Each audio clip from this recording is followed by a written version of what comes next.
Opa, meu nome é Cazé, mas pode me chamar de Correria.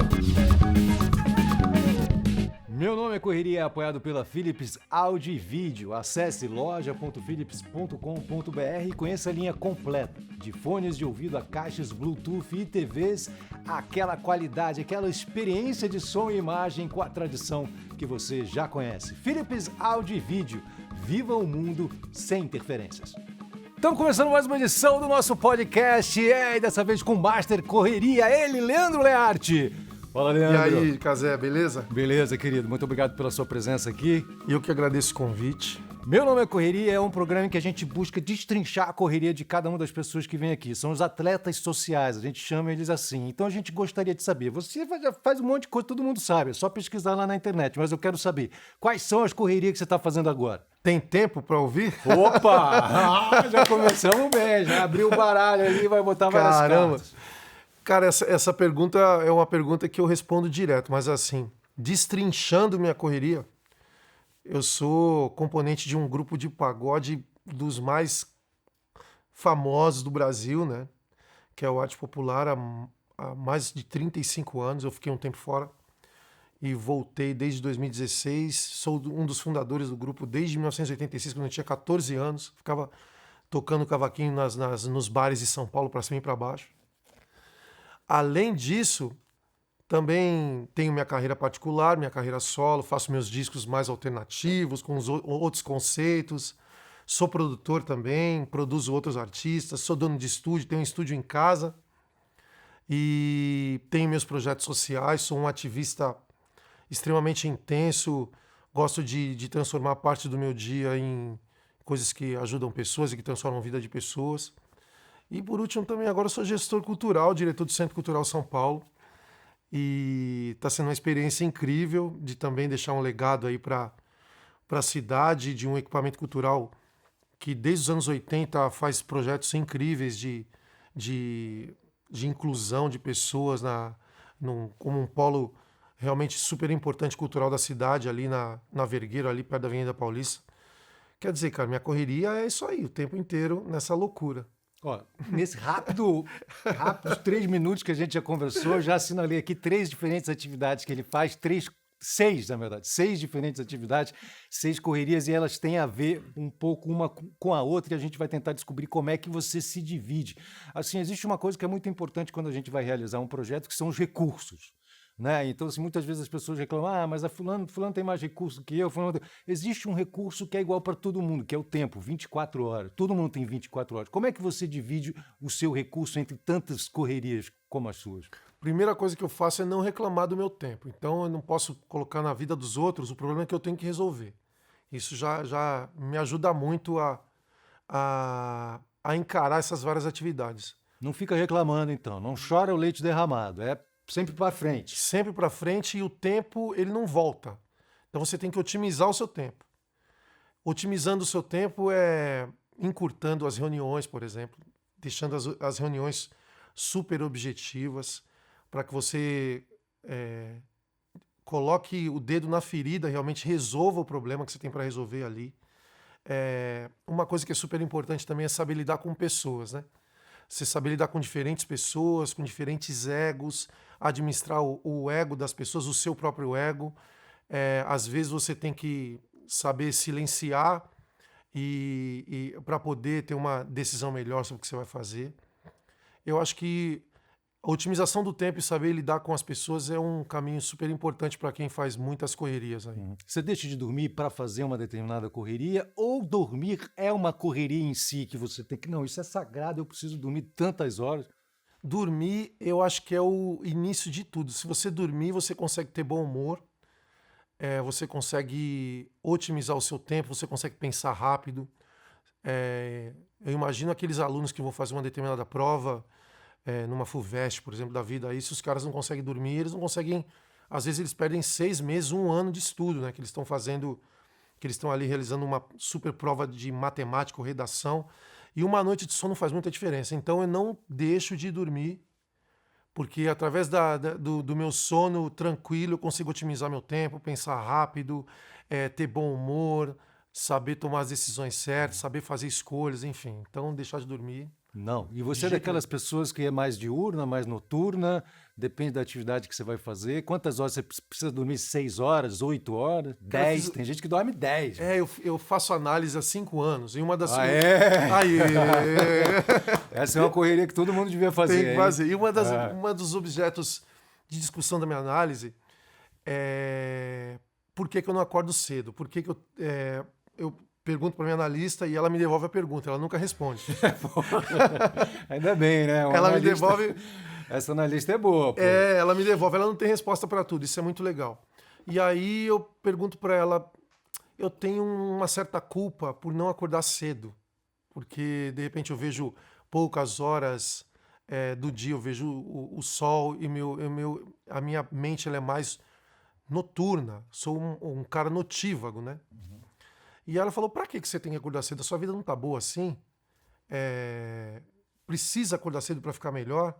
Aí eu penso, falo, cara, tá tudo certinho do jeito que eu quero, então o horário que eu tenho, desde adolescente, quando eu saía para as noites de São Paulo para tocar. Então eu tenho esse horário desde sempre. Então, se quer ter uma relação de amizade comigo, uma relação profissional, me chama depois de uma determinada hora, que se for naquele horário eu não vou conseguir te atender, não vou conseguir fazer nada. A gente prestou atenção nisso, a gente chamou ele para gravar, era 5 da tarde, né? A gravação exatamente. Às 5 da tarde já estava acordado, porra, ou teve que acordar mais cedo. Exatamente, então vocês já entenderam como que é administrar pessoas, né? Convite de pessoas, então por isso que deu certo a gente estar aqui hoje. Agora você falou que você não acorda cedo. E que hora você acorda, então? Eu acordo por volta de meio-dia. Meio-dia. Mas eu vou dormir 5 da manhã. Uau! Então, eu fico... Porque, assim, a noite, ela tem um silêncio que é muito criativo, né? Verdade. E é difícil... Claro que existem pessoas, assim, que fazem... Por exemplo, compositor, eu faço músicas à noite. Mas eu imagino e invejo pessoas que acordam de manhã, 7, 8 horas da manhã, leem o jornal... tomam café e vão fazer música. Eu não consigo. Porque eu vejo o barulho de ônibus na avenida do lado da minha casa, o meu filho começa a fazer as atividades dele, as pessoas começam a me ligar no telefone, então eu falo, cara, a noite é o silêncio que eu preciso para poder criar. Então, o dia é para operar e a noite é para criar. Então, como eu sou mais um notívago, eu gosto mais da noite. Que legal que você falou, hein? Olha só, de dia é para operar.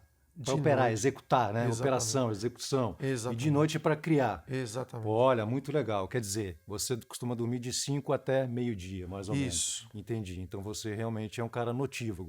Dentro das atividades que você falou, você comentou que a gestão de pessoas era uma coisa muito importante. Mas você acabou de falar de uma atividade que é uma atividade solitária, que é de composição. Eu imagino que você componha sozinho ou você compõe com outras pessoas? Componho sozinho com outras pessoas também, mas hoje, por essa questão da pandemia, a gente sempre troca letras e melodias através do celular, né? O celular virou um objeto muito importante para a criação hoje. E hoje as minhas parcerias são através do telefone. Faz no telefone mesmo? Escreve ali? Faço no telefone, gravo uma melodia, mando para um parceiro, ele manda de volta, manda um pedaço da letra, aí a gente vai construindo as coisas através do telefone. Na verdade, o telefone hoje virou objeto quase do corpo humano, né? Pode crer. Não, é tudo, né? É um terminal, que você faz o banco, você faz o supermercado, faz o restaurante. E ouve música, né? Ouve música, TV, faz hoje, tudo. A música hoje, praticamente 90% do tempo eu ouço no celular. Então, às vezes até a mixagem de uma determinada música que eu estou fazendo, eu ouço no celular, que eu quero ouvir, aonde que as pessoas vão, na maioria do tempo, ouvir. Então, virou um objeto de referência de ouvir música o tempo inteiro também. Né? Sim, olha só. Então, não só para ouvir música, mas também para compor a música. Sim. Você usa o celular para compor a música e para bater bola com os seus parceiros e tudo mais. Sim. Bem interessante isso que você trouxe para a gente. Composição e tal. E a gente não está falando com uma pessoa qualquer, ou um compositor qualquer, né? Além do talento que ele tem. Já fiz mais de 1000 composições gravadas, é verdade? Mais de 1000 músicas gravadas. O cara tem mais de 1000 músicas não escritas, gravadas. Quer dizer, fora as que não foram gravadas ainda. Exatamente. Cara, eu não consigo imaginar. Deve ter música que você nem sabe que você escreveu. Né? Eu pego uma música e vou mostrar para você, pô, Leandro, foi você que fez essa. Não fui eu, não acredito. Você não lembra de todas as músicas. Eu lembro da maioria, sim, mas algumas realmente a gente faz. Porque o objeto da criação, até uma correria, assim, a gente tá falando de correria, criar é você querer se sentir vivo, né? E você se mostrar útil, assim. E não deixa de ser uma correria das mais importantes, assim. Então, muitas vezes o dia não é muito bom, às vezes teve uma semana estressante, aí você faz uma música no final da noite, antes de dormir, o dia se salva. Então, é uma correria muito importante para mim, para mim, escrever música, que é uma maneira de se sentir útil, de você se sentir e talvez até de você salvar o seu dia, que não foi tão bom assim. Então, falando de correria, escrever música também é uma correria hoje extremamente útil para mim. Eu acho que para qualquer compositor, assim, você se mostra útil e você se sente parte de um todo em que você fala, pô, aqui é uma música que de repente pode salvar minha vida, pode pagar minhas contas, pode transformar a vida de alguém. Então é uma correria super importante. Compor uma música. Como é que você compõe uma música? Você pensa primeiro na letra, primeiro vem a melodia, você toca algum instrumento, que você falou, você usa o celular. Como é que é esse processo para compor 1000 músicas, né? Por exemplo, compor músicas é uma loucura, mas a primeira música é a mais difícil de compor. Pensar em fazer uma música é muito mais difícil do que pensar em fazer 1000. É muito louco isso, mas é verdade. E sempre preciso de um silêncio, de um lugar silencioso. Então, muitas vezes eu componho na sala da minha casa, com a televisão desligada. E aí eu faço primeiro a melodia. E aí, através daquela melodia do lá, lá, lá, de notas assim que são bonitas ou de rabiscos assim de melodia. E aí vem uma letra em que eu quero chegar num determinado assunto que pode chegar nas pessoas. E aí hoje eu divido as minhas letras em um amor romântico, um amor que pode ser um amor genérico, que pode servir para diversas coisas, ou coisas que estão relacionadas ao meu dia a dia, até uma reclamação. Usar a música para reclamar também hoje é uma coisa super importante, porque o mundo está cada dia mais difícil. Né? Tá difícil. Você tem alguma música de reclamação? Eu não sabia. Eu sempre associei você mais com essas coisas mais alegres ou mais. O samba ele tem um recurso super importante que já começa assim nos anos 70 e nos anos 60 com o Partido Alto. O Partido Alto é um objeto de reclamação. Assim, as rodas de samba, elas são rodas de samba de entretenimento, onde tem as pessoas que ficam sambando em volta da roda. E eu cresci com aquela coisa do entretenimento. Mas se você pegar letras a fundo, você vê um cara como Candeia, por exemplo, ele escreve coisas muito importantes relacionadas ao cotidiano do negro no Brasil. Assim. E eu sempre achei em algum momento que eu poderia escrever sobre as minhas próprias reclamações. Então, tem uma música que é uma das mais importantes da minha carreira, que é o Deixa Eu Ir à Luta, que fala assim: eu aceito resposta até desaforo, mas Deus dá-me forças para continuar. Eu me enrosco, eu me ferro, mas não faço drama, deixa eu ir à luta, não posso parar. É um refrão de uma música que fala sobre uma reclamação do dia a dia, assim. E é uma das mais importantes da minha carreira. Então, eu uso também a música para reclamar, assim, E do que você estava reclamando naquele momento, quando você compôs essa música? Qual era o perrengue que você estava passando? Qual era o obstáculo que estava na sua frente que você precisou colocar para fora através do som? Quando a gente fala de... Eu lembro, quando a gente fala de... Pode falar? Pode compartilhar? Pode. Quando a gente fala de correria, eu acho que uma das coisas mais difíceis para mim foi a transição de saber o que eu gostava de fazer, assim, de qual que seria a minha profissão, qual que seria a minha missão como pessoa, qual seria o meu trabalho. E eu fui muito infeliz na minha adolescência e nos meus primeiros anos de adulto, quando eu fazia uma coisa que eu não gostava. Então, quando eu pegava ônibus, ia para um lugar, encontrar pessoas que eu não gostava de estar ali, fazer coisas que eu não gostava, eu acho que essa música especificamente, ela fala muito dessa coisa de você... Cara, eu vou para um lugar que eu não gosto, vou fazer uma correria que eu não tô afim, mas eu preciso ouvir uma música que vai me impulsionar. E aí essa música, ela virava um objeto de... uma válvula de escape para me botar para cima. Então, muitas vezes a música me salvou, assim. Eu fiquei 10 anos trabalhando em coisas que eu não gostava, mas a música, ela antes de chegar num determinado lugar onde eu trabalhava, ela me impulsionava e deixava meu dia mais tranquilo para eu poder me relacionar com aquelas coisas que eu não gostava. Você tocou num ponto importantíssimo, cara, porque muita gente que está assistindo a gente tem justamente essa questão. Tem um corre que está fazendo agora para conseguir pagar as contas, para conseguir sobreviver, para conseguir estar na pista, e ao mesmo tempo, em paralelo, está fazendo aquele outro corre que é o corre da paixão mesmo, mas que eventualmente ainda não descobriu como transformar isso em renda, né? Sim. Você ficou 10 anos nessa pilha aí que você está falando. O que você fez, assim? nesses 10 anos, quais foram as atividades que você teve de fazer para bancar o corre de, quem sabe, mais para frente virar um músico de sucesso? Cara, eu fui office boy, eu fiquei um tempão entregando correspondência nas ruas de São Paulo, assim. E aí depois fui para um trabalho público no estado, e depois eu trabalhei em banco, fui bancário também. Mas eu acho que essa transição ela é super importante, assim, porque uma coisa que as pessoas muito vendem na internet hoje é que você tem uma única chance, né? E que a única chance é você fazer o que você gosta. Eu acho que a gente tem várias chances na vida, né? E a gente pode ser feliz de diversas maneiras, fazendo várias coisas. Por isso que hoje a minha vida é preenchida com vários espaços, assim. A hora que eu sou compositor, a hora que eu sou administrador de pessoas, a hora que eu sou chefe de família, a hora que eu sou apenas um amigo. Eu acho que a gente pode ser feliz de diversas maneiras e fazendo diversas coisas ao mesmo tempo. Hoje a internet ela prega muito essa possibilidade de você ser feliz só fazendo o que você verdadeiramente ama. Mas isso não é possível, não dá para ser possível o tempo inteiro. A vida mesmo não é assim. Não né? é Você faz assim. um monte de coisa que você não gosta, que você não quer. Eu acho que o que a gente pode dizer é que a gente tem que permanecer sonhando o tempo inteiro, sonhando com coisas que efetivamente a gente ama, mas que nem todas as vezes, nem todo o tempo a gente vai estar fazendo o que a gente ama. E que essa transição de estar num lugar onde a gente não gosta e estar com pessoas que a gente não acha interessante também pode ser legal. E acho que você pode tirar o melhor dali. Essa transição é uma transição super importante.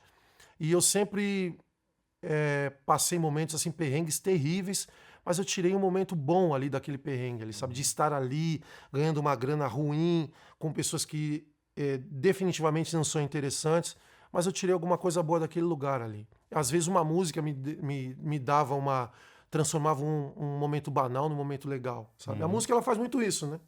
Ela transforma um momento banal num momento especial. Às vezes num jantar com uma pessoa que não é tão interessante, aquele jantar fica bom por causa da música que está ali tocando no fundo.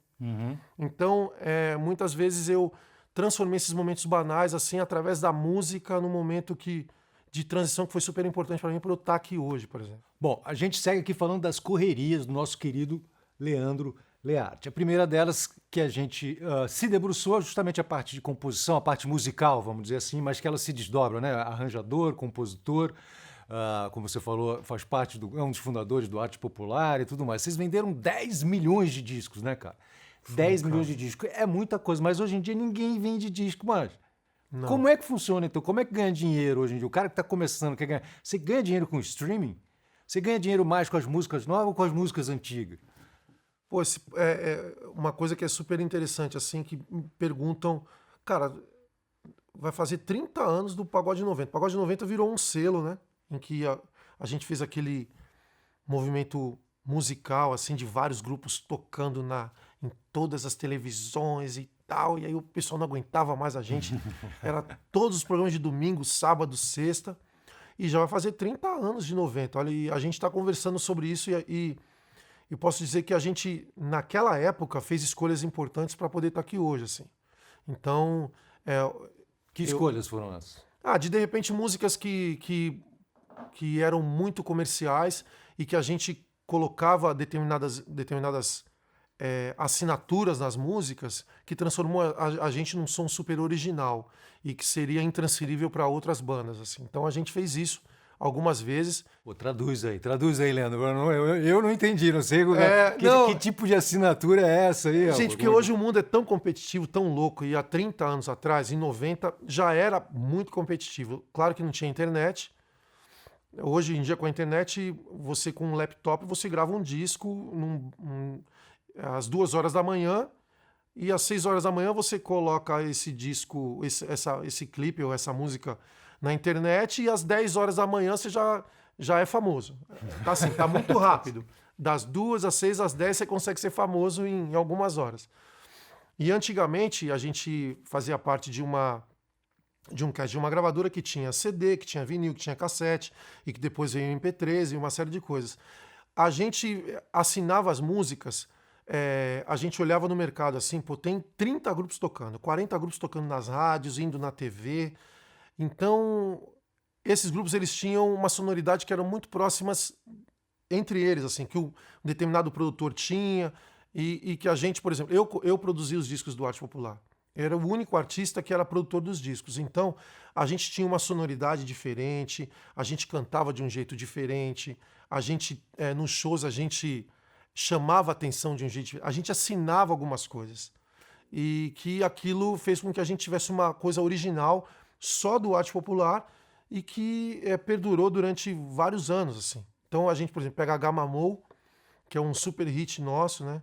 Que é um samba rock que a gente praticamente reviveu a época do samba rock nos anos 90. Essa música foi a música mais importante do samba rock nos anos 90 para cá, assim. Então a gente fez um samba rock que praticamente não tinha nas FMs. A gente falou, vamos colocar um samba rock, mas a gente vai estar indo contra a maré, então vamos contra a maré. Porque se a gente conseguir impor uma assinatura nas rádios e na TV, através de uma música que está indo contra a maré, a gente vai estar impondo uma assinatura nossa. E foi o que aconteceu. A Gamamou foi a única música que tocava de samba rock nas FMs e que hoje, até hoje, ela é trilha sonora de várias festas em vários lugares que a gente vai. Então é a maneira de você fazer umas escolhas que são extremamente difíceis, que talvez você vá colocar um determinado estilo musical na rádio que não toca há muito tempo, mas se der certo, ela dá uma longevidade para a sua vida, para a sua carreira, e hoje a gente está falando de Agamamou. Hoje, depois de 25 anos, a música ainda continua sendo muito tocada. Deu para entender mais ou menos? Deu para entender, Deu pra mas entender? a gente vai te chavar um pouco mais. É interessante Essa esse papo, mas é uma escolha super difícil, super importante e estratégica num momento importante. Você assim. ficou rico, então? Não, se eu fosse Não ficou americano, rico? não fiquei. Se eu Pô, fosse cara, mas o cara grava 1000 músicas e não fica rico, então se você vai gravar uma música, um álbum, você, vai desistir. Pelo menos não é para ganhar dinheiro que você vai ser músico. Então, mas assim, a gente teve uma outra escolha também. Eu poderia ter ganhado mais dinheiro, ter tido um empresário que tivesse bancado todas as nossas estratégias musicais, toda a nossa carreira, mas a gente não ia ser independente, por exemplo. A gente não ia gravar o que a gente quisesse. A gente ia estar fazendo show para poder pagar a conta do dinheiro que a gente recebeu adiantado. Então a gente resolveu ter um mundo menor, ter talvez menos engajamento nas nossas redes, com um show com menos gente, mas a gente é super independente. Então a gente consegue ser feliz ganhando uma grana, pagando as contas e fazendo o que a gente quer, do jeito que a gente quer, sem estar de rabo preso com determinados empresários que de repente poderiam dar uma grana a mais que a gente, mas iam forçar a gente a gravar um tipo de música que a gente não está afim. Então é uma escolha que você faz. Ganha menos dinheiro, mas tem mais independência? Você pode escolher o que você quiser, mas sabe que isso vai determinar a sua felicidade nos próximos 10, 15, 20 anos, assim. Ah, mas mesmo assim, vocês venderam 10 milhões de discos, né? Mesmo sendo independentes, mesmo conseguindo segurar o corre de vocês, né? Sim. Não, o corre está indo para um outro lado. Não é para lá que eu quero ir, eu Isso. quero vir para cá, pô. Mesmo assim, pô, é um sucesso estrondoso, sucesso. né, cara? É um que o grupo é sucesso. muito, muito grande, aí teve que distribuir a fortuna para todo mundo. Não, grupo, são 7, 8 pessoas assim, aí você ganha 10, você tem que dividir um pouco para cada um e pegar o restante e reinvestir na banda.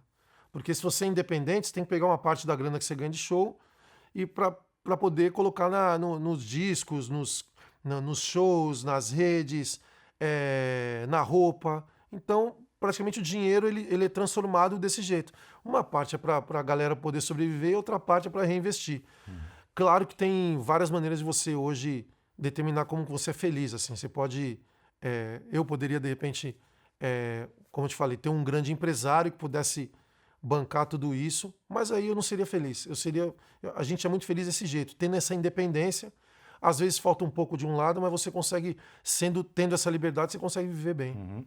Vamos falar então, você falou do Pagode 90, né, gente? Sim. De 30 anos atrás. Quer dizer, você faz parte de uma indústria que vem passando por uma transição gigantesca, né? E a gente não sabe nem onde vai dar isso. Não sabemos onde vai dar, mas a indústria está se transformando numa velocidade que assim, as pessoas muitas vezes não conseguem se adaptar, porque você ganha dinheiro vendendo disco, e de repente não tem mais disco, como é que você ganha dinheiro? Aí vai para show, de repente vem a pandemia, não tem show, faz live. Então eu queria que você falasse. A live já encheu o saco, né? A live tá dead, né, meu? Já Pô, morreu. já foi. Cara, fala um pouco pra gente dessa trajetória mesmo, assim, de vender 10 milhões de discos, fazer um acústico MTV que explode, né? Porra, vocês fizeram o acústico MTV mais caro, primeira banda popular a tocar no Teatro Municipal, caralho. Porra, aí vem... Conta um pouco pra gente, cara, como é que se vive hoje em dia um músico, por exemplo? É do streaming, o streaming paga bem, vale a pena, tem toda essa discussão hoje em dia, né? Tem. Eu acho que a gente precisa ter muita disciplina hoje. Porque tem muita gente, por exemplo, que eu vejo, meus contemporâneos dos anos 90 para cá, muita gente que, sei lá, tava numa TV, num programa de TV, tipo um Faustão, assim, que estourou e que hoje está no emprego de Uber, assim. Existe esse céu e esse inferno. Eu lembro, tem uma história muito legal, assim, que eu gosto de contar, que eu lembro que quando eu ia no... Meu pai era alfaiate e ele tinha uma profissão super... conceituada, assim, fazia os ternos e tudo mais. E a profissão dele foi decaindo, e aí a gente ia no supermercado comprar 2 carrinhos de supermercado e ele começou a vir com uns pacotinhos para casa, porque a renda dele começou a cair. E aí eu falei, cara, meu pai não gosta mais de mim, ele não tá me levando mais no supermercado, porque era um programa para eu estar com ele no supermercado, e eu andava no carrinho e tal. Foi quando eu percebi essa coisa da decadência, assim, das profissões, né? E eu percebi de que a gente precisa ter uma disciplina e a gente precisa entender como as coisas são mutáveis, e a resiliência é uma das coisas mais importantes, um fator super importante da gente. A gente se adaptar ao mercado, não reclamar dele e tirar o melhor possível dele. Então, mesmo hoje, 30 anos depois, eu tento me adaptar ao mercado, não vou me extorquir, não vou me prostituir em relação a ele, mas eu tento me adaptar e tirar o melhor dele, assim, e tendo muita disciplina. Disciplina no sentido de sempre fazer coisas que promovam engajamento, que sejam interessantes para as pessoas. Você fez muita live? Pior é que eu não fiz, sabia? Não? Porque eu sempre gosto de nadar contra a maré, assim. Todo mundo tá fazendo live, eu falei, não vou fazer, vou contrariar. Porque eu acho que uma das maneiras de você se tornar independente é você contrariando o que está acontecendo, assim, sabe? Você trazendo para o seu mundo determinadas coisas que são muito fáceis de que estejam no mercado. Assim, hoje o artista ele é muito fácil, né? Eu, por exemplo, eu sou de uma época que os artistas que eu gostava, eles não estavam escovando os dentes no stories de um Instagram, assim. Eu gostava daquele distanciamento. Aquele distanciamento é que me provocava interesse. E hoje eu falo, cara, como é que eu vou me tornar interessante para essas pessoas, mostrando para elas de que eu sei fazer pizza de sábado à noite? Será que isso é... Eu não aprendi a ser assim. Eu preciso achar esse meio do caminho. Então eu não coloco que eu sei fazer pizza de sábado à noite, que eu escovo os dentes e que eu estou penteando o cabelo com um novo creme da moda, mas ao mesmo tempo eu não quero me tornar distante, né? Eu acho que esse meio do caminho que é importante da gente achar. Entendi. Eu tento achar esse meio do caminho, que é a coisa mais difícil que existe, assim. De você não se vender totalmente, não se tornar a pessoa mais fácil do mundo, mas você não viver numa bolha. Não ser um artista isolado. Eu acho que esse meio do caminho que é o mais essencial, assim, que eu procuro achar. Você falou que gosta de nadar contra a corrente. Foi por isso, então, que você aceitou ser diretor do Centro Cultural São Paulo, né? Porque a cultura está sendo atacada no nosso país, Cara, né? A gente está vivendo um momento super difícil. Aí eu queria fazer um link, queria que você falasse sobre essas duas coisas. Pô, você faz parte do Arte Popular, a primeira banda popular a tocar no Teatro Municipal, onde aconteceu também a Semana de Arte Moderna. 100 anos depois, estamos agora comemorando o centenário da Semana de Arte Moderna. E você, Arte Popular, não simplesmente o nome da banda, mas é uma arte popular em si, né? Tocando agora a maior casa de espetáculos, a maior casa cultural da América Latina. Uau! E aí? Cara, que loucura isso, né? Eu não sei se isso é sincronicidade ou se é uma questão espiritual, de missão ou de destino. Pode ser tudo isso ao mesmo tempo, né? E por ser o primeiro músico popular a ser diretor do Centro Cultural São Paulo também. Antes, isso não tinha acontecido. É um cargo com esse simbolismo muito grande de representatividade. Assim. E sim, num momento bastante difícil, assim, que a gente realmente precisa mostrar, quer dizer, como se já não fosse um fato, né? A indústria cultural é maior que a indústria de eletrodoméstica, é maior que a indústria farmacêutica, emprega mais pessoas no nosso país. Quer dizer, a gente precisa valorizar, assim, a cultura, com certeza é um dos maiores produtos do nosso país, né? Do nosso povo, com essa diversidade toda e tal. É isso que você vai implantar lá no Centro Cultural São Paulo? Sem dúvida é isso. Uma das coisas que eu mais tenho vontade de fazer, além de incluir pessoas lá dentro, o Centro Cultural São Paulo já faz um trabalho super interessante de ser um objeto um equipamento de encontro de pessoas diferentes, assim, com pensamentos de vanguarda em relação à cultura. E essas pessoas da cidade se encontram lá. O primeiro que eu quero fazer é aumentar isso, o nível de inclusão dessas pessoas e transformar o Centro Cultural São Paulo num objeto de consulta de pensamentos culturais para o Brasil, assim, não só de São Paulo, né? E essa palavra cultura, ela sempre me assustou muito, porque parecia que era uma coisa inatingível, de uma determinada classe, de um determinado tipo de pensamento mais abrangente e tudo mais. E hoje eu penso que a cultura ela é irmã da economia, né? E principalmente da economia criativa, assim. A cultura hoje ela pode ser um caminho, por exemplo, de transformar a saúde mental das pessoas, né? Então, lá no Centro Cultural São Paulo, a gente vai falar de coisas que até então não estavam relacionadas à cultura, que é justamente falar sobre depressão, falar sobre saúde mental, falar sobre economia criativa, falar sobre resiliência, como que as pessoas se adaptaram às diversas maneiras de pagar as contas no meio de uma pandemia. Isso também é cultura, né? Isso transforma a vida das pessoas, das famílias.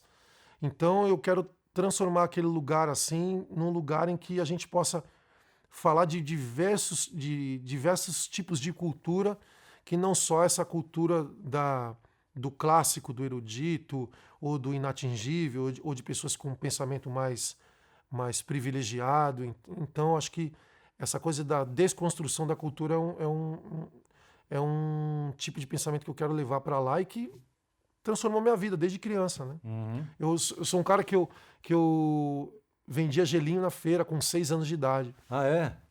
Eu pegava os meus amigos e dava um isopor para cada um, assim. Ó, você fica no fim da feira, eu fico aqui no meio, você fica no começo.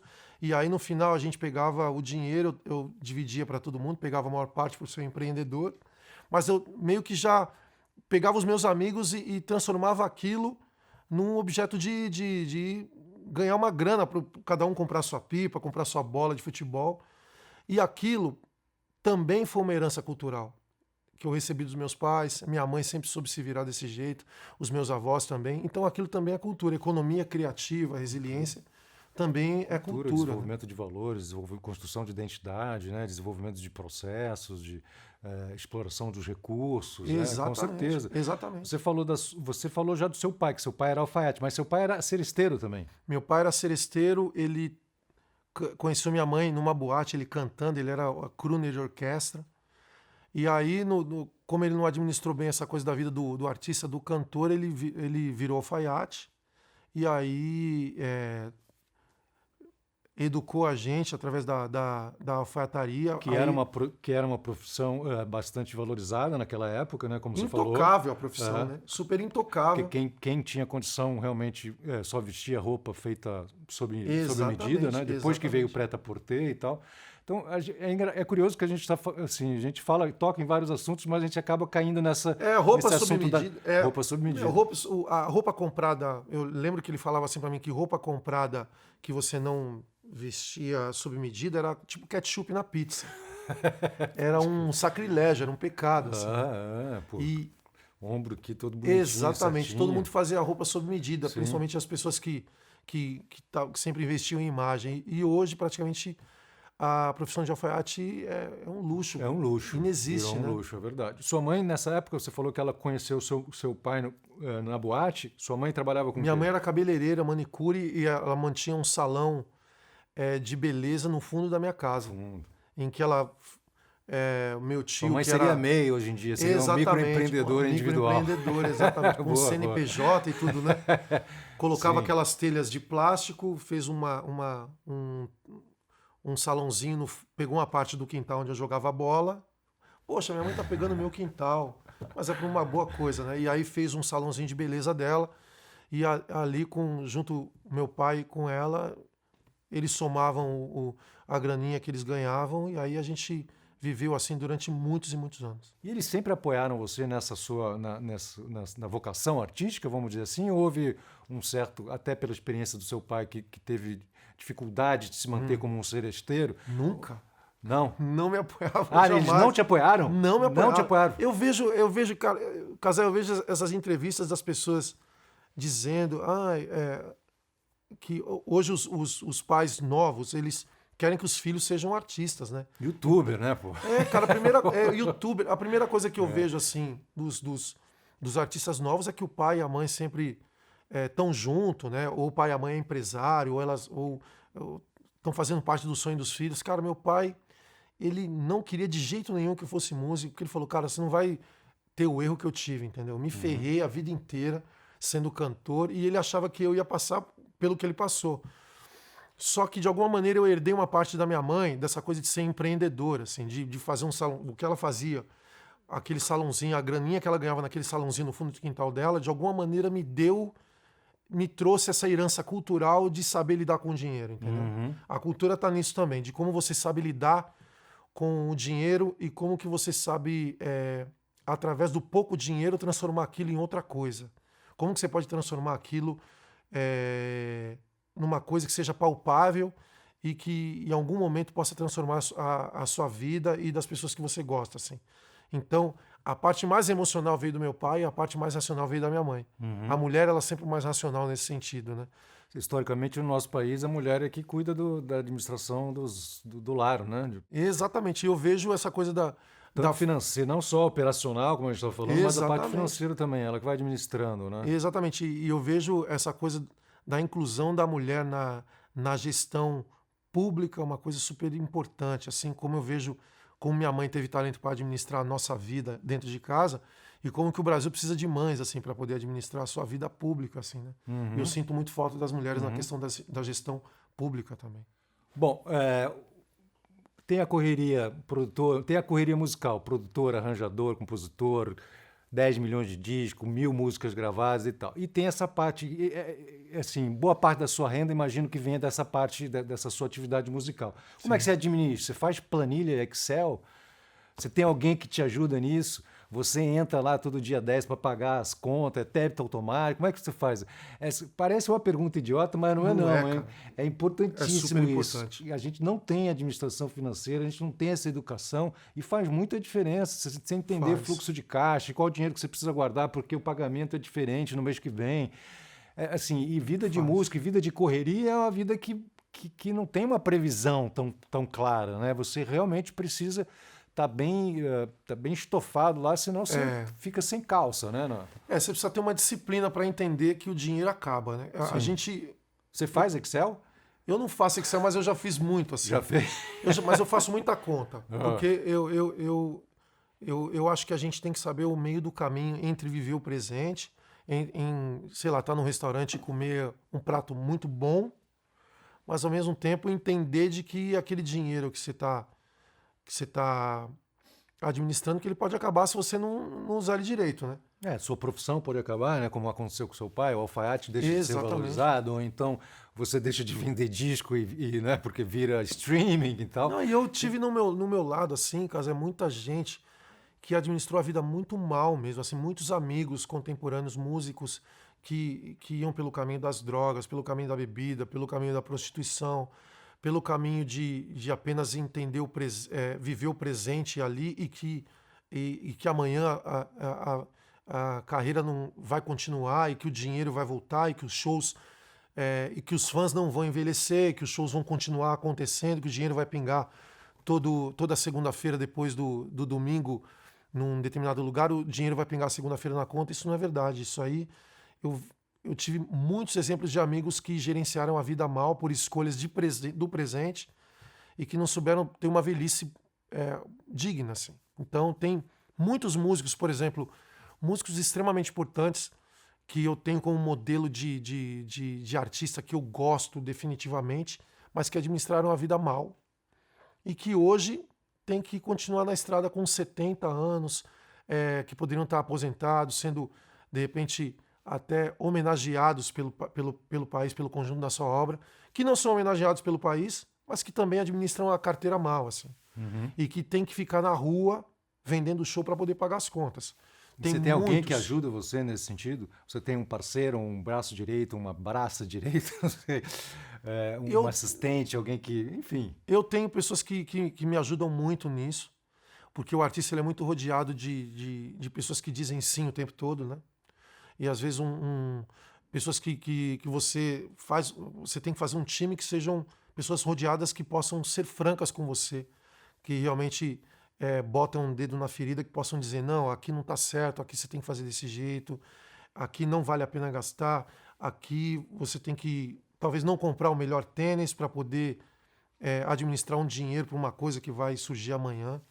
Porque a gente é muito rodeado de gente que adora agradar, né? O tempo inteiro gosta de agradar, os famosos os parceiros que estão o tempo todo administrando apenas o seu ego ali e que não falam a verdade. Então... Sim, acho que dá até para a gente dividir, porque tem as pessoas que fazem isso porque não sabem ser diferentes mesmo. Exatamente. E tem as pessoas que fazem por maldade, né? Que fazem realmente para tirar vantagem. Gostam de estar perto, né? Aquela coisa do bajulação, né?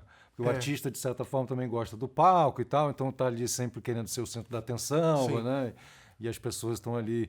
Isso é verdade. No auge ali do arte popular também você resolveu dar uma parada. Aquilo estava te deixando meio malucão. O que foi que aconteceu? Tava, porque assim, existe um momento...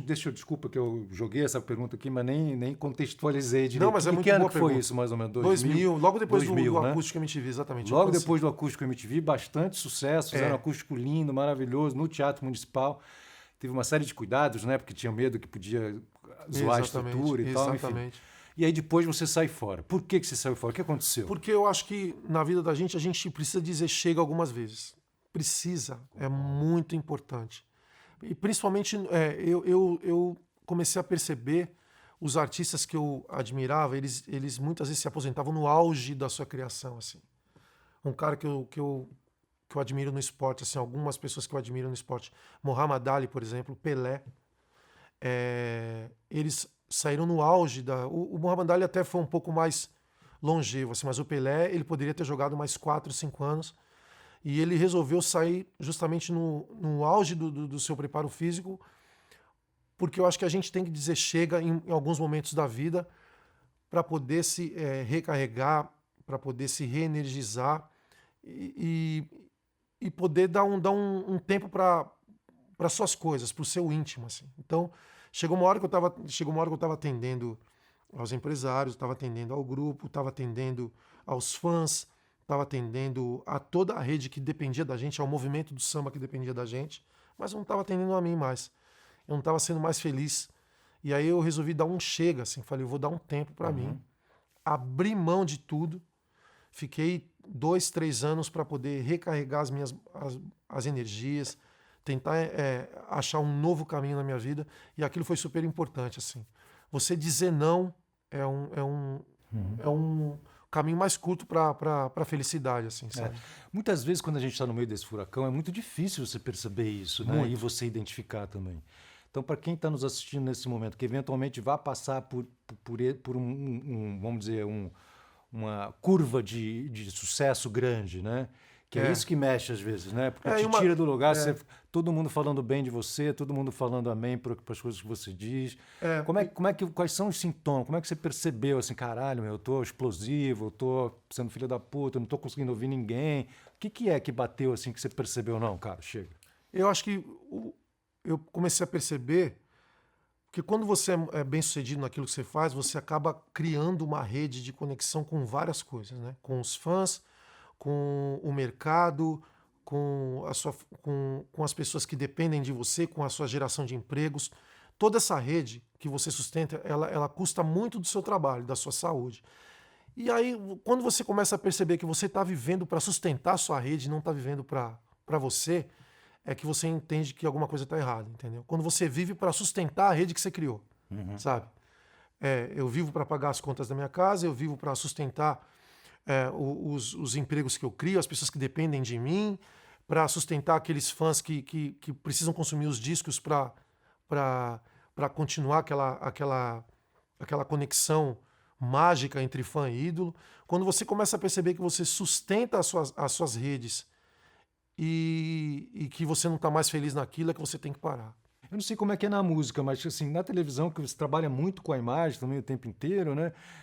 Tem uma hora que, se você tem um personagem, por exemplo, teve uma época da minha carreira que eu tinha um personagem, e as pessoas me identificam com aquilo e acham que eu sou aquilo o tempo inteiro. Exatamente. E aí realmente vira uma cruz, cara, que você fala, não, eu não quero mais ser isso. Aí você fala qualquer coisa que você fala, sei lá, uma coisa horrível, tristíssima, as pessoas riem. Você fala, mas por que você tá rindo? Porque você é engraçado. Então, Exatamente. Não, peraí, eu tô mal, eu tô triste, tipo Britney Spears, né, cara? Eu não quero mais isso. Exatamente. Aí as pessoas, elas começam a tornar você uma pessoa extremamente... me faltou a palavra. Uma pessoa fácil... de perceber todos os seus gestos. Faltou a palavra aqui, mas eu vou achar essa palavra. Previsível. Aquela pessoa que é fácil. Assim, você chega num determinado lugar, a pessoa já sabe o café que você vai tomar, o quanto de açúcar ou se não tem açúcar, qual a jaqueta que você vai usar no frio, qual a comida que você vai comer quando você a sua primeira fome do dia. Todo mundo entende. A partir do momento que todo mundo te entende, que você é previsível para toda essa rede, é que você está sendo escravo dela, aí que você tem que mudar. Eu percebi isso, assim.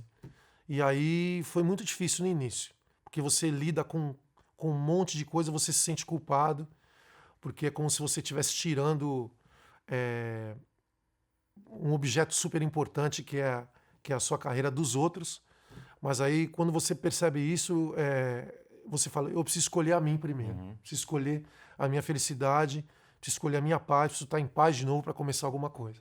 E levou 3 anos, né? Que você falou. 3 anos pro cara recuperar essa parada aí.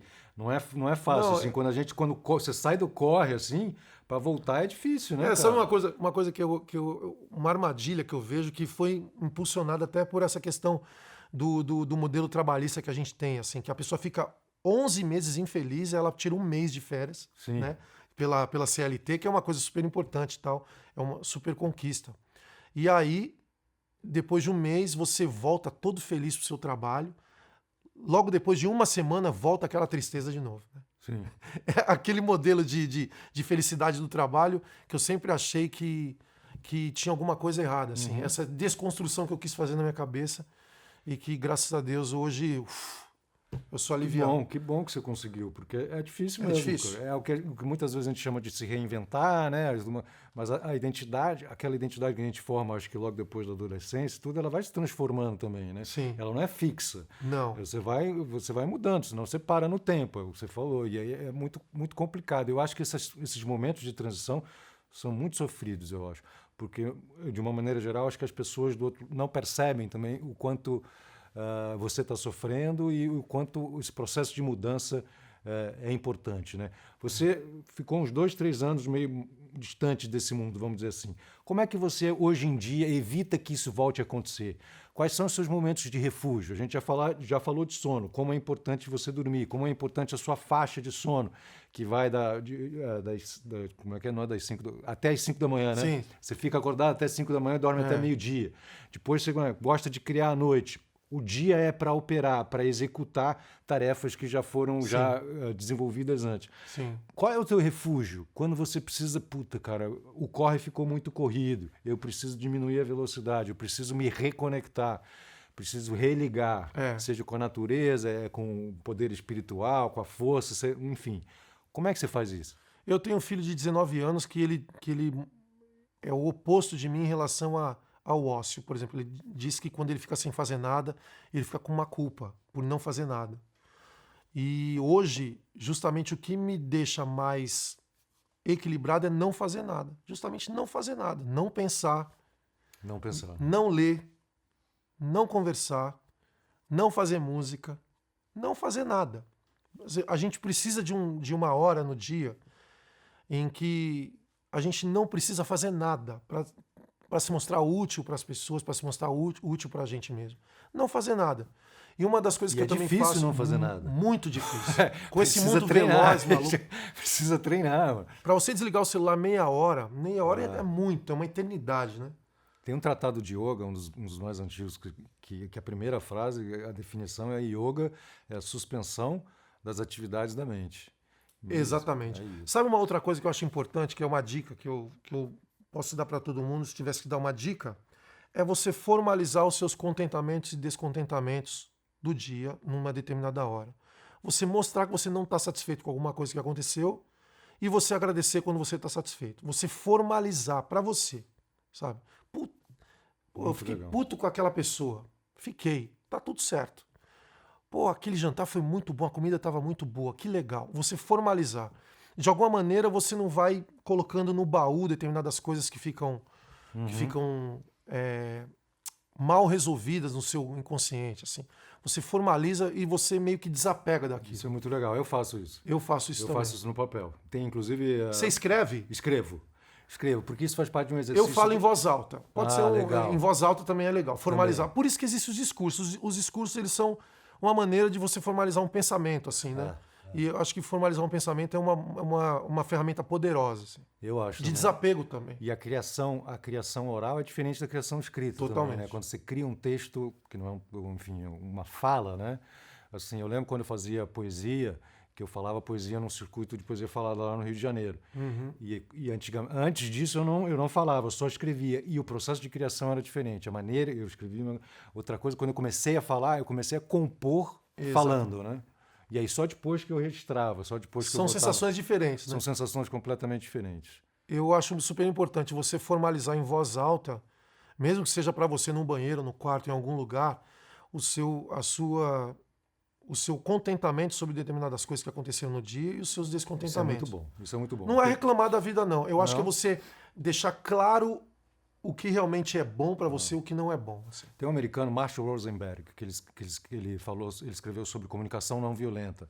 E um dos exercícios é justamente esse, em que você faz uma coluna em que você celebra as coisas, celebração, Exatamente. E a outra em lutamento. É aquilo que te está deixando triste e tal. E você vai lá e eu tenho feito bastante esse exercício porque eu sou muito ruim de celebrar. Eu sou muito ruim, eu não sei celebrar. Então eu fico lá escrevendo as coisas para não esquecer. Mas de alguma maneira celebrar é importantíssimo. É importantíssimo. Você agradecer e celebrar está muito voltado ao presente, né? A gente está muito ligado ao futuro e ao passado. Ao presente e na verdade, comemorar é construir memórias, né? Exatamente. Então essa coisa você trazer de novo, né? Formalizar, né? Eu gosto muito disso. Formalizar, isso é muito legal, essa coisa que você falou. Bom, celebrar em lutar, beleza. Então você escreve, você fala, na verdade. Eu né? falo você em voz alta. Você fala em voz alta. Eu falo até antes de dormir, assim, porque eu acho que meio que eu tiro aquilo do meu pensamento e transformo aquilo numa outra coisa. E aí eu vou dormir de uma maneira mais tranquila. Assim. A música ainda é para você uma atividade de reconexão ou às vezes ela fica naquela, putz, é um trabalho de novo e tal? Não, ela é uma atividade de reconexão com o espiritual, principalmente, assim. Com outras coisas que eu não tenho controle, que eu não tenho acesso, mas que eu tenho uma comunicação aberta. Assim. Então, ao mesmo tempo que eu tenho essa conexão e essa comunicação com o imponderável, com o que eu não tenho controle, eu sou o cara que eu sei que eu preciso acordar e quando eu acordar eu preciso entrar no extrato do meu banco e continuar a vida, entendeu? Então, essa relação entre o imponderável e o mundano, assim, as contas do dia a dia e a poesia, é uma relação super boa que eu tenho desde sempre. E que muita gente, que os meus contemporâneos e os artistas que eu mais admirava nunca tiveram essa relação. Achavam que o tempo inteiro estava no mágico, sendo que não existe assim, a vida não é assim, estar no mágico o tempo todo. Né? Não é. Não é. Eu tenho sempre essa vigilância comigo, assim, de não viver numa bolha, não estar longe do que está acontecendo, assim. Então eu sou um cara que ao mesmo tempo eu estou com essa conexão da melodia, da poesia, dos discos e tudo mais, mas eu quero também acordar e ver o que está acontecendo na TV, na internet, saber sobre coisas que não são boas, vitaminas relacionadas à minha saúde, o que é bom de comer, o que não é bom de comer. Você tem uma alimentação assim, regrada? Como é que é? Isso era um outro ponto que estava cara, aqui também. Eu pra tenho. gente falar de dieta e tudo, porque muda muito, né, cara? Por Muda. exemplo, uma coisa que eu descobri recentemente, nem sei se eu já falei aqui, que é a quinua. que é uma coisa que eu sou vegetariano há muito, desde 1990. Que legal. E então, às vezes, você tem uma certa, entre aspas, dificuldade para achar, para cumprir determinadas metas proteicas, né? E, cara, a Sim. quinua não. A quinua, ela é tipo carbo no último, proteína lá em cima, ela, porra, cultivada nas montanhas dos Andes, sagrado pelos índios. Tipo, é uma coisa muito forte. Você come, você fica leve, cara. Que legal. Você não fica pesado. Então eu consigo comer um pratão e vir gravar aqui depois. Né? Agora, se eu comer um pratão de macarrão, eu vou ficar... Cara, assim, a nossa herança cultural... A herança cultural é uma coisa extremamente importante que as nossas famílias nos dão, assim, nos permitem, né? E eu sou filho de mineiros, né? Minha mãe e meu pai Meu pai era mineiro, minha mãe é mineira. E, cara, o tira-gosto da minha família, quando eu era criança, era torresmo em cima da mesa. De manhã, né? Era aquela farofa com linguiça, né? E aquilo era o tira-gosto antes da comida. Isso é impensável hoje. E hoje eu ainda vou na minha mãe todos os domingos, ela faz aquela comida maravilhosa que é o momento sagrado da semana dela, assim. Só que para eu comer a comida da minha mãe no domingo, cara, eu fico de jejum na segunda-feira. De verdade, eu faço jejum mesmo. E é uma maneira que me deixou mais leve, assim, mais tranquilo, porque eu acho que a nossa saúde é o nosso bem mais importante, assim. Eu vejo hoje essa coisa da pandemia e vejo quantas pessoas sofreram mais pelo coronavírus justamente por não estar saudáveis. Por uma questão econômica também, mas também por uma questão de disciplina, né? De pequenas tem dois coisas. aspectos, né? De pequenos tem as pessoas hábitos. estão sofrendo porque não têm nem acesso à comida, Exatamente. Né? E tem as pessoas que têm acesso à comida, mas não sabem... Comem demais. Comem demais. E pequenos hábitos que podem mudar o seu dia a dia, assim. E eu perdi muitos amigos, assim, que por pequenos hábitos, assim, Comida ou álcool? De álcool, de comida, de estarem acima do peso, ou de estarem diabéticos e de terem comorbidades. Então, eu acho que você administrar a sua vida para que você tenha saúde, uma longevidade, hoje, além disso, eu acho que são duas coisas mais importantes, assim, que eu prezo muito, que é a saúde e o meu direito de pensar, assim, meu direito intelectual de escrever as minhas músicas e de ser intransferível, assim, o meu direito de dizer, eu sou autor dessa música, sabe?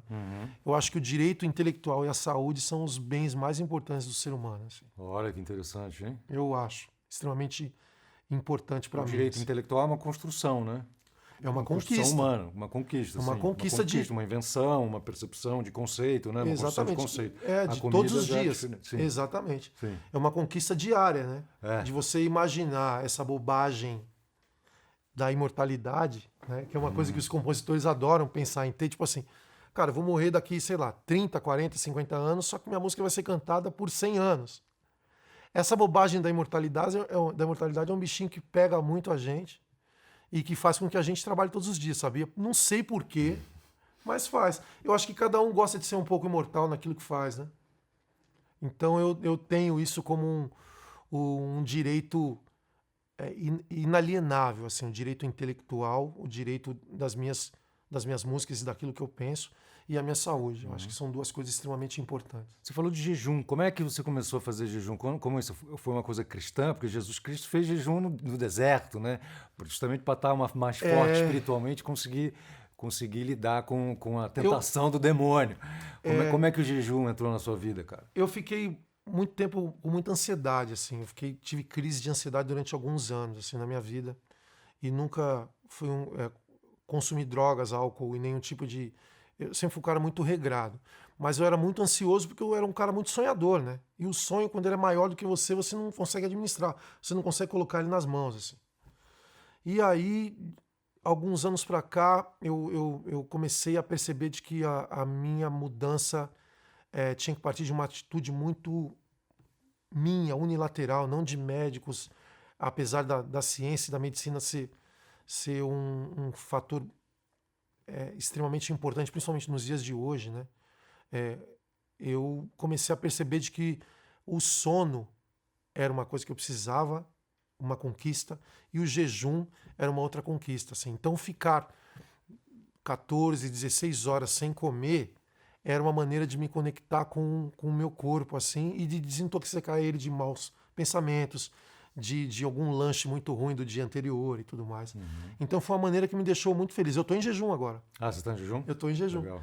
Já vai fazer 16 horas que eu tô em jejum. Sim. Jejum líquido, você toma água, toma líquido? Tomo água. Água, sim. É diferente. As pessoas não sabem, você faz cocô mesmo depois de um jejum. Exatamente. Por exemplo, as minhas respostas estão sendo boas? Tá sendo boa? O papo Suas está sendo respostas bom? estão ótimas. Eu acho que o jejum ajudou.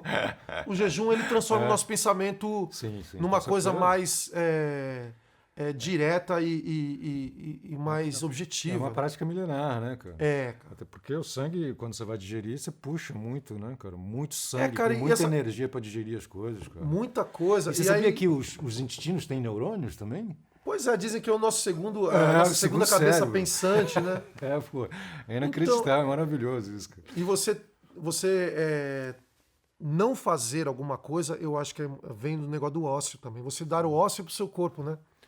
Eu acho que sim, eu acho que foi muito legal isso que você falou, porque tem a ver também com ir contra a corrente. É mais uma maneira de ir contra a corrente. Você sai disso, né? Você fala, não, peraí, deixa eu ver como é que é ficar um tempo sem comer. Aí você, pô, caralho, olha só como é que é. Aí a cabeça começa a... Parece que você tá voando, você fica leve, né, cara? Fica leve, você fica mais tolerante. Fica um avião, cara. O humor ajuda a você entender as coisas do dia a dia. E você consome menos problemas do mundo de fora, assim. Quando você tá, sei lá, inflamado, né? O noticiário, ele te traz coisas e você consome aquilo. Quando você está desinflamado, o seu organismo recebe de uma outra maneira, assim. Então tudo melhora, tudo fica bom. É verdade. E você percebe alguma diferença quando você compõe em jejum, você cria em jejum? Mais do que... Eu fico em jejum mais de dia, né? Mais de À noite... Ó, curioso isso. Cara, À noite à noite eu gosto de fazer música, mas eu já não... Eu vou pensar em fazer algumas coisas em jejum. É uma boa sugestão que você me deu sem querer. Porque eu acho que é uma conexão, assim, espiritual, você ficar com um outro nível de pensamento. E podem surgir melodias diferentes aí, uma coisa... Não é? Eu acho. Eu acho também. E eu fico pensando, cara, uma coisa que me impressiona muito sobre ele é que o fato de você ser multi-instrumentista, né, cara? Curioso pra caramba. Eu sou curioso. Eu vi, parece que tem 30 instrumentos que você toca e tudo. Eu falei, cara, eu não sei nem nomear 30 instrumentos, quanto mais tocar. Mas você é músico também, que você... Músico é aquele que ouve música também. Caralho, como é que... O primeiro foi o quê? O cavaco, né? Foi o cavaquinho. O cavaquinho é o meu primeiro instrumento que mudou minha vida. Inclusive, tem até uma história legal, assim. O cara que me vendeu o meu primeiro cavaquinho, eu vou encontrar ele essa semana e vou dar um banjo de presente para ele. Que legal. Depois de quase 40 anos, a gente fazia muitas festas em casa. E aí ele chegou de penetra nessa festa com um cavaquinho. Com um cavaquinho numa capa de brim. Nem era jeans, era brim, antigamente. Né? E aí o meu pai tinha tomado umas cervejas e comprou o cavaquinho desse cara. Ele chama Davi. E aí eu comecei a estudar o cavaquinho porque meu pai tinha comprado o cavaquinho nesse penetra que chegou na minha casa e hoje ele me ligou uns dias atrás e a gente vai se reencontrar depois de muitos anos e eu vou dar um banjo para ele de presente como uma maneira de agradecer. Olha, se não fosse você que tivesse invadido a minha casa, eu não estaria tocando. Pô, mas o cara não invadiu a casa para vender o cavaquinho. Não. Como é que aconteceu isso? Ele acho que viu o cheiro do churrasco e tudo mais, falou, pô, eu vou lá que ele conhecia meu pai, eu vou lá para poder serrar uma cerveja, uma carninha. E chegou lá e todo mundo na minha casa sempre foi assim. Qualquer pessoa que chega na minha casa tem que comer. Faz parte da nossa herança cultural, assim. Você chegou, eu te conheço, eu não te conheço? Não, vem cá, senta aqui na mesa e você vai comer com a gente. E foi assim que ele chegou. E aí, no meio do churrasco lá, meu pai comprou o cavaquinho dele, eu comecei a aprender. E aquele instrumento mudou a minha vida totalmente. E eu comecei depois a tocar vários outros instrumentos. Mas o cavaquinho é um instrumento que definitivamente que eu devo muita coisa a ele, assim. Você pode me ajudar a nomear esses instrumentos que você toca, cara? Porque a gente vai contar aqui, porque eu não vou nem sei. Cavaquinho, violão, viola. Cavaquinho, banjo, violão tenor, viola, contrabaixo, guitarra, piano, bateria, todos os instrumentos de percussão, bandolim. Então eu tenho um estúdio em casa em que eu posso gravar várias músicas com vários tipos de sonoridade. Não necessariamente eu toco muito bem todos os instrumentos, mas eu consigo entender a linguagem.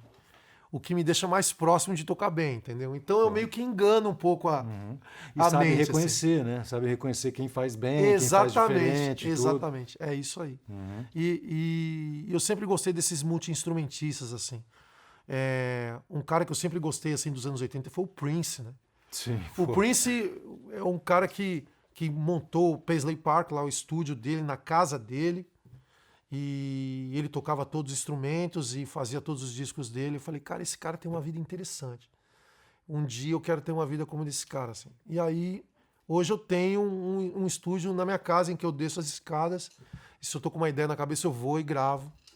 É um luxo que eu tenho, mas ao mesmo tempo é uma responsabilidade, porque você não pode virar escravo daquilo ali o tempo inteiro. Mas por estar com um parque de diversão dentro de casa é uma maneira de me deixar um pouco mais feliz a esse mundo louco que a gente vive aí. sim, sim.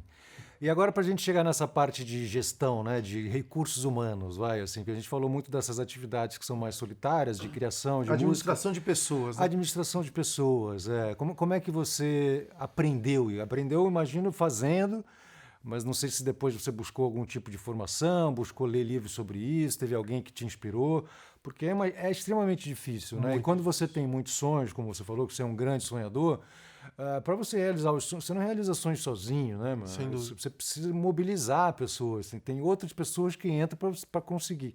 Você tem que saber dividir o seu sonho, contar o seu sonho para as pessoas, inspirar essas pessoas, escolher bem as pessoas para cada uma das funções que as pessoas vão estar executando e operando durante o dia ali, né? Exatamente. E aí, como é que faz? É um desafio para mim, sabia? Administrar pessoas e administrar a minha vaidade perante elas também é um problema e é um desafio para mim. Porque muitas vezes administrar pessoas é você ouvir as pessoas, às vezes não concordar com elas, mas silenciar, saber que elas precisam ter o seu momento de expressar o seu pensamento, a sua vontade. Saber que aquela pessoa em determinado momento não está fazendo certo, mas que ela precisa aprender sozinho. Você saber silenciar e não dar todas as dicas o tempo inteiro para você se tornar o dono da razão. Tem aquela pergunta que eu gosto muito, assim, você quer ser feliz ou ter razão, né? Eu gosto muito dessa pergunta. E muitas vezes gerenciar pessoas é você não ter razão e não ser feliz. Porque você precisa entender que às vezes você precisa dar o palco para as outras pessoas poderem tocar também. Fazendo uma analogia com uma banda. Então, administrar pessoas é um desafio diário para mim. E aprender com elas também é super importante. Assim. É mais difícil que administrar uma banda, por exemplo, administrar pessoas relacionadas com parte executiva do que uma banda em que todo mundo aparece, todo mundo toca um instrumento, todo mundo quer falar, quer ter... Eu acho a mesma coisa, sabia? Mesma coisa? Eu acho que administrar pessoas numa relação de trabalho, ou numa banda, ou no Natal familiar é a mesma coisa. Natal familiar. Aquela família em que tem alguns irmãos que estão se sentindo bem, mas tem um irmão que nunca está satisfeito de estar ali. Aí ele começa a tomar umas cervejas e começa a soltar algumas pérolas, alguns sincericídios, sabe? Cara, administrar a vida de família no Natal, ou de uma relação de trabalho, ou de uma banda, é a mesma coisa. Você precisa ter o mesmo tipo de conhecimento, às vezes até de sabedoria, para poder saber silenciar e tirar o melhor daquilo, entendeu? E muitas vezes não é ter razão, não impor a sua razão, e também não é ser feliz. É você administrar uma relação. Administrar relação, muitas vezes não é ser feliz, não, cara. Mas não ser feliz não é... A felicidade não é o tempo inteiro ser o último degrau, assim. Às vezes administrar a relação é o último degrau. Mais do que ser feliz, entendeu? Então, muitas vezes eu não estou com pessoas que eu gosto, mas que eu preciso delas, porque elas sabem mais do que eu, e eu tenho que administrar aquela relação. Então, isso é muito mais importante do que ser feliz o tempo todo, entendeu? Eu não acredito nessa coisa de o tempo inteiro eu preciso estar feliz 100%. Não. Administrar relações é difícil, porque muitas vezes você deixa de brilhar para deixar o outro brilhar, né? Eu acho que gerenciar vidas é isso. Gerenciar carreiras e egos é isso aí. E com a pandemia você acha que ficou mais difícil? Porque agora muita coisa de texto, às vezes você escreve, manda um emoji, a pessoa não entende, entendeu diferente. Acho que a pandemia muito trouxe... Zoom, você faz muito call, muito... Eu falo, mas acho que a pandemia trouxe um outro atrativo, entre aspas, digamos assim, que foi o medo, cara. Hoje, o medo, ele gerencia muito o pensamento das pessoas, assim, em tudo que elas fazem. Se elas saem de casa para pegar o trânsito, elas estão com medo. Se elas vão dormir, elas estão com medo. Se elas ligam a TV, elas estão com medo. E qualquer tipo de decisão que você tome relacionadas a elas, elas sentem medo e você também sente, porque o medo, ele é orgânico, né? Ele volta para você. Então, a pandemia trouxe um medo. E você administrar a sua vida e vida de pessoas relacionadas a tudo que você faz, gerenciando amor, amizade, companheirismo e medo, é um outro atrativo que você tem que saber administrar. Então, a pandemia trouxe o medo e você tem que saber lidar com ele ali o tempo inteiro. Você é o cara que fica com a câmera fechada no Zoom ou com a câmera aberta? Na hora do call. Eu sou do contra, deixa eu ver. Eu gosto. Não, eu fico o tempo inteiro olhando para a câmera assim. Mas às vezes eu sou muito. Como é que se diz? Eu sou muito relacionado à reunião. Eu gosto muito mais do papo, da conversa do que da reunião, sabe? Uhum. Eu acho que os sonhos mais importantes da minha vida foram as coisas que eu descobri de uma maneira muito informal, no banheiro, tomando banho, ou vendo TV, uma coisa que não tem nada a ver, eu tenho uma ideia. Então, muitas das coisas que transformaram a minha vida não foram em reuniões que eu tive, entendeu? Uhum. Então, eu não tenho esse treinamento para ter reuniões, entendeu? Então, eu tento otimizar o meu tempo para deixar aquela reunião 10, 15, 20 minutos no máximo para a gente falar de coisas que são desagradáveis. E aí, as coisas mais importantes, eu transformo aquilo numa roda de conversa. Eu já achei que era uma roda de samba. Que você Uma roda de samba. Uma roda de samba. Uma roda de samba também, numa roda de conversa, ou numa roda mais informal. Eu acho que as ideias mais legais, elas aparecem quando as pessoas não estão sob pressão, sabe? Sim. Então, às vezes numa roda aqui, por exemplo, já apareceu várias ideias importantes para mim. Mas a gente está com uma pressãozinha aqui, com microfones. Claro, um monte de gente. Mas de alguma maneira já se tornou um papo informal aqui. Sim. Então, sempre aparecem boas ideias assim. Ah, que legal. Em reuniões, aquela mesa e pessoas em volta, aquilo já me deixa um pouco travado. Assim. Não, a coisa do Zoom eu acho legal também, porque você tem as pessoas lá, você vê o rosto das pessoas, né? É verdade. É interessante assim também. Eu também eu sou introspectivo, então às vezes eu sou tímido, então eu tenho dificuldade numa reunião, sala, é mais difícil para eu conseguir participar. No caso do Zoom, normalmente você tem, né, os espaços, cada um, não dá para falar junto. É verdade. Ninguém entende porra nenhuma. Você tem que ouvir primeiro para depois dizer. Isso me ajudou também. Assim. Eu gosto muito de aglomerar. Então, a primeira coisa que a gente perdeu por causa da pandemia foi a questão da aglomeração, de trocar ideia, de conversar assim. Eu acho que são coisas insubstituíveis pra gente, sabe? Uhum. Eu acho que essa conexão do calor humano, assim, de estar próximos é uma coisa que eu herdei dentro da minha família e que nós, como brasileiros, herdamos muito, né? A nossa maneira de ser, né? Sim, e que a gente tem que retomar, físico, né? assim. Uma coisa que a gente tem que retomar o mais breve possível dentro de um protocolo, mas a gente tem que retomar o abraço, o aperto de mão, trocar ideia, uma coisa que eu não vou abrir mão jamais. Uhum.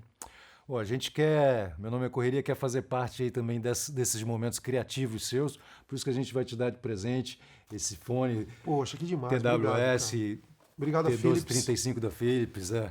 Obrigado, isso aqui vai ser meu companheiro nas minhas caminhadas. Nas suas madrugadas. Nas minhas madrugadas e nas caminhadas para desintoxicar. Sim, com certeza, pô. Então, obrigado 18 mesmo. horas de reprodução, tem estojo de carregamento, você põe ele aí, cancelamento de eco. Então ele é muito legal. Eu gosto muito de... o fone sem fio, ele te dá uma liberdade, né, cara? Parece que realmente você pode estar em casa, mas ao mesmo tempo você está no outro lugar. Você pode estar no Teatro Municipal ouvindo arte popular, cantando lá no VMB. Você pode estar ouvindo uma palestra, não sei do que. Exatamente. Você está em vários lugares ao mesmo tempo. É um multiverso, assim. Eu gosto muito. Ele é um companheiro pequeno, você bota no bolso, E aí quando você tá vendo, você tá num determinado lugar que tá chato, você bota o fone e vira outra coisa, né? Vira outra coisa, vira outra história. Obrigado. Imagina, cara, é um grande prazer pra gente. E sua relação com redes sociais? Assim, a gente cara, 1 hora é muito pouco para conversar Cara, com o Correria aqui, Leandro Papo Learte. bom, né? E Poxa. a gente falou de diversas atividades dele, diversas correrias, né? Desde a parte musical até essa parte mais de gerenciador de projetos que ele tem também, quer dizer, tem a criação do projeto, mas ele gerencia a execução. Está agora à frente do CCSP, do Centro Cultural São Paulo, repetindo aqui, acho que é o maior aparelho cultural da América Latina, quer dizer, é uma força muito grande. O trabalho que você fizer lá pode impactar muita gente de forma positiva, tomara que dê tudo certo.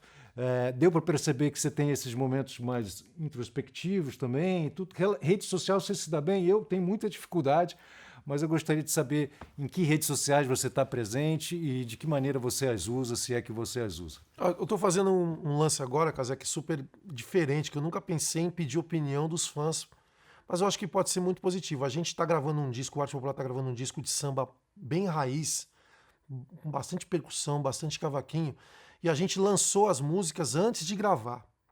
E aí a gente está fazendo bate-papo de grupos para as pessoas poderem dar os seus pitacos no figurino da capa do disco, quais são as melodias que elas mais gostaram, qual que é a ordem do disco. A gente está meio que pegando uns fãs mais próximos, mais ou menos uns 3.000 fãs, e eles são co-criadores desse trabalho. Assim. Que legal! É uma maneira democrática de saber o que as pessoas pensam, né, sobre a música hoje, porque a coisa mais difícil para mim, que eu sempre tive um objeto, a música como um objeto emocional, e hoje a música é 99% entretenimento, diversão, né? A gente quando a gente pegava uma capa de um disco, de um vinil, ou via ficha técnica, a gente tinha uma admiração sobre o artista, mas aquele objeto que estava ali na nossa frente era um objeto emocional, em que a gente tirava meia hora, 1 hora do nosso tempo para ouvir aquele disco e tal. Hoje você ouve no celular 1 minuto da música, durante o intervalo que você está indo de algum lugar para o outro, e ela virou puramente entretenimento a música hoje. Então essa para mim foi a transformação mais difícil, que eu tive que me adaptar às pessoas e não as pessoas se adaptarem a mim.